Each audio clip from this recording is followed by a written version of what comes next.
The difficult early season schedule continued for Tybee Friday night as they traveled to Region Number 2 Alamo Heights looking for District Win Number 1. The Antlers were starting sophomore quarterback Carson Valverde, who was making his first varsity start as a quarterback. Things got off to a little bit of a rocky start for Valverde. On his second career pass, he's going to be intercepted by Travis McDowney of Alamo Heights. He's going to take it back to the end zone, 85 yards untouched.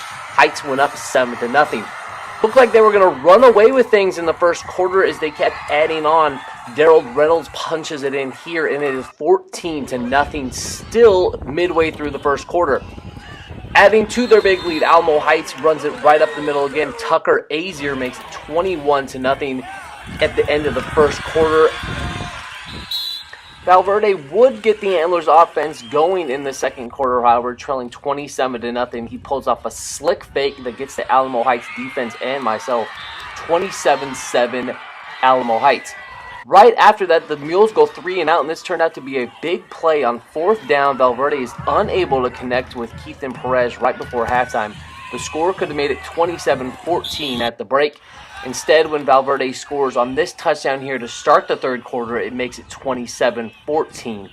Driving for a touchdown to follow the Antler score, Alamo Heights gave Tybee another chance when this ball hits the carpet deep inside Tybee territory. The Antlers would recover on their 7-yard line, down by just 2 touchdowns.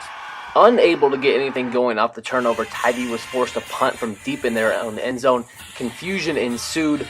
Alamo Heights would take advantage. Nathan Parite would take the punt, return it all the way down to the 1-yard line.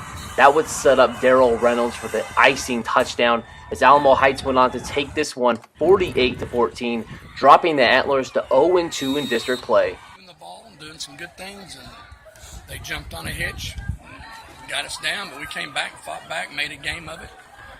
Overthrew some that could have really been big plays for us, but we have a chance to redeem ourselves the last half of the season, and that's what we plan on doing. Ingram was in prime position to pick up their first win before district play began when they hosted Johnson City on Friday night.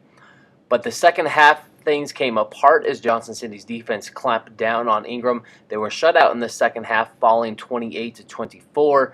Ian Crittenden had a rushing touchdown. Pete Alamon and Riley McGee also added one. The Warriors are on a bye week before they open district play against Marion on October 7th.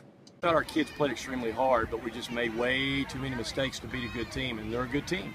I thought we did some things early and had them down and let them back in the game, and you can't let a good team back in the game, and that's what we did. And then we, had chances there at the end of the third quarter and didn't take care of it, and so we let them hang around, and they took advantage of it. Facing a stingy Texans defense, Fredericksburg put up 19 points on Wimberley Friday night, but it wasn't enough for the Billies to move over 500 as they dropped this one 24-19. The loss moves them to 2-3 on the season. Johnny Cleland had another touchdown catch for Fredericksburg. The Billies are home next week to host Hondo. Jason Faulkner got a break on Friday night as Aiden Sweeney picked up some slack for Comfort. He rushed for 2 touchdowns, leading the Bobcats to a 21-0 lead over Brady. The Bobcats defense also stepped up big as they allowed just 69 yards of total offense to the Bulldogs' attack.